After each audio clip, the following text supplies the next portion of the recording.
Welcome to the PC Error Detective. Today, we're diving into how to change default font on Windows 10. If you find this video helpful, don't forget to hit that subscribe button for more tips and tricks.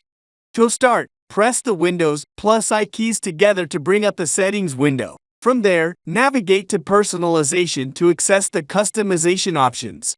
Once you're in the Personalization menu, look to the left-hand side for a list of tabs and click on Fonts. This will display a variety of fonts that you can choose from. Take a moment to browse through the fonts and select one that catches your eye. When you've made your choice, open Notepad and get ready to input some code.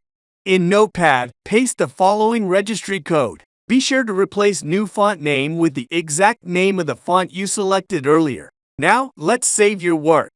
Click on File in the top menu, then choose Save As. Name your file thoughtfully and append reg to the end to create a registry file. Before saving, change the Save As type to All Files and then click Save.